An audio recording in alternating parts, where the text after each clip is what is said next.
విశాఖ జిల్లా భీమునిపట్నం సాగర తీరంలో ప్రభుత్వం మరోసారి కూల్చివేతలు చేపట్టింది. సిఆర్జెడ్ ఉల్లంఘించిన వైసీపీ ఎంపీ విజయసాయిరెడ్డి కుమార్తె నేహారెడ్డి సముద్ర గర్భంలో నిర్మించిన సిమెంట్ కాంక్రీట్ కట్టడాలను జీవీఎంసీ అధికారులు నేలమట్టం చేశారు. అక్రమ కట్టడాలపై జనసేన కార్పొరేటర్ పీతల మూర్తి యాదవ్ పీల్ చేశారు. మూర్తి యాదవ్ పీల్పై హైకోర్టు ఆదేశాలతో 2 వారాల క్రితమే కూల్చివేతలు చేపట్టారు. ఇప్పుడు పూర్తి స్థాయిలో నేలమట్టం చేయాలని హైకోర్టు ఆదేశాలతో జీవీఎంసీ అధికారులు చర్యలు చేపట్టారు. కూల్చివేతల ఖర్చును నేహారెడ్డి నుంచే వసూలు చేయాలని హైకోర్టు ఆదేశించింది. భీమిలిలోని వివిధ సర్వే నంబర్లలోని 4 ఎకరాల స్థలంలో అక్రమ కట్టడాలు నిర్మించినట్లు అధికారులు తెలిపారు.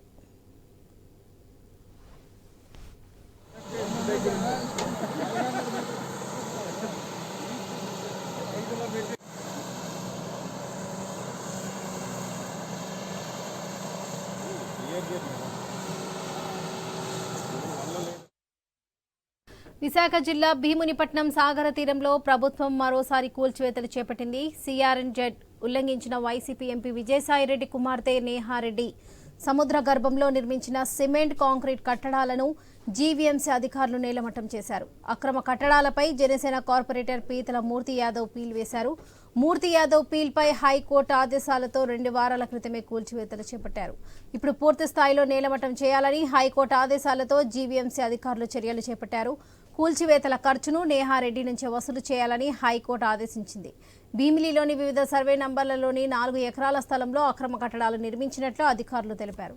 ఇదే విషయానికి సంబంధించి మరిన్ని అప్డేట్స్ మా డిప్యూటీ ఇన్పుట్ ఎడిటర్ వాసు అందిస్తారు. వాసు, చెప్పండి. మరోసారి కూల్చివేతలు ప్రారంభించారు. సిఆర్జెడ్ నిబంధనలకు విరుద్ధంగా నిర్మాణాలు చేపట్టాలంటే హైకోర్టు ఆదేశాలు మరోసారి కూల్చివేతలు ప్రారంభించారు జీఎంసీ అధికారులు. కొన్ని ప్రైవేటు సంస్థలతో పాటు ఇటీవలే మన విజయసాయిరెడ్డి కుమార్తె సంబంధించినటువంటి నిర్మాణాలు కూడా అంటే గోడను కూడా కూల్చేయడం జరిగింది.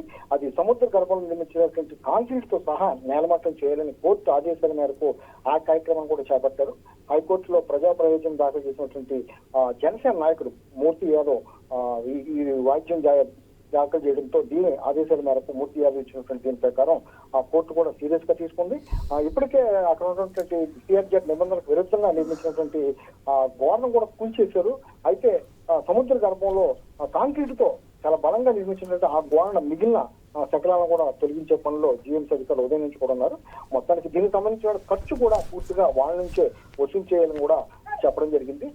గతంలో కూడా అనేక ఆరోపణలు రావడం జరిగింది. సిఆర్జెడ్ నిబంధనలకు విరుద్ధంగా వైసీపీ ప్రభుత్వంలో కొందరు పెద్దలు ఈ విధంగా నిర్మాణాలు చేపడుతున్నారు, ఆయన చూసి మరిందరు కూడా చేపడుతున్నారనే ఆరోపణలు రావడం నేపథ్యంలో మూర్తి యాదవ్ కోర్టులో దాఖలు చేయడం జరిగింది.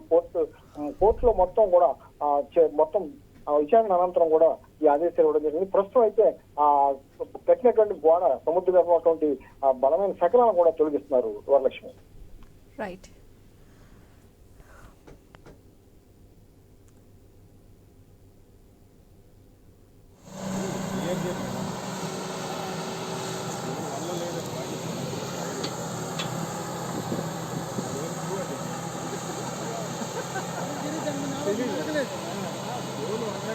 తెలియదు